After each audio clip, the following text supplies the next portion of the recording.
புதுக்கோட்டையில் பழைய பேருந்து நிலையத்தில் உள்ள தனியார் ஹோட்டலில் 2021-22க்கான மத்திய அரசாங்கத்தின் பட்ஜெட் குறித்து பத்திரிகையாளர் சந்திப்பு சிறப்பு கூட்டம் நடைபெற்றது. கூட்டத்திற்கு பாரதிய ஜனதா கட்சியின் மாநில துணைத் தலைவர் புரட்சி கவிதாசன் மத்திய அரசாங்கத்தின் பட்ஜெட் குறித்து பத்திரிகையாளர் சந்திப்பில் பட்ஜெட் குறித்து விளக்கம் அளித்தார்.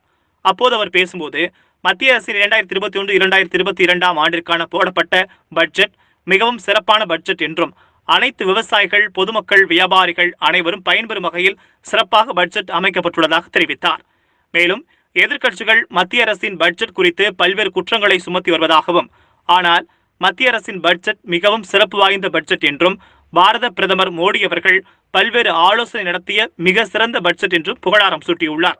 2021-22 ஆண்டிற்கான மத்திய அரசின் நிதிநிலை அறிக்கை என்று சொல்லப்படுகிற மத்திய பட்ஜெட் பிப்ரவரி 1ஆம் தேதி மாண்புமிகு பாரதத்தினுடைய நிதியமைச்சர் திருமதி நிர்மலா சீதாராமன் அவர்களால் தாக்கல் செய்யப்பட்டிருக்கிறது.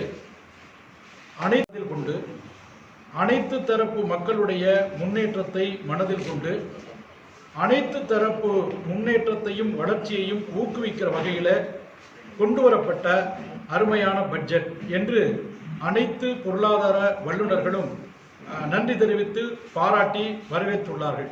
நிதிநிலை அறிக்கையில் அதிகபட்சமான பலன்களை தமிழகம் அடைந்திருக்கிறது.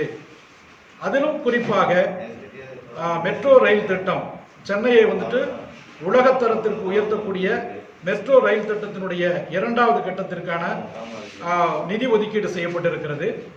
அதுபோல மதுரையிலிருந்து கொல்லத்திற்கு பிரம்மாண்டமான ஒரு 4 வழிச்சாலை திட்டம் கொண்டு வரப்பட்டிருக்கிறது. சென்னையை உலகத்தரம் வாய்ந்த மீன்பிடி துறைமுகமாக மாற்றுவதற்கான திட்டம் கொண்டு வரப்பட்டிருக்கிறது. பகுதியில் ஒரு உயிரியல் பூங்கா கொண்டு வருவதற்கு இந்த திட்டம் வழிவகை செய்திருக்கிறது. ஆக அதிகபட்சமான பயன்களை தமிழகத்திற்கு அள்ளி வழங்கி இருக்கக்கூடிய பட்ஜெட்டை தமிழ் மக்கள் சார்பாக வரவேற்கிறோம், பாராட்டுகிறோம், நன்றி நல்கிறோம். சார், கடந்த ஆண்டும் பாரதிய ஜனதா கட்சியினுடைய ஆட்சி தான், அதற்கு முன்பும் பாரதிய ஜனதா கட்சியுடைய ஆட்சி தான்.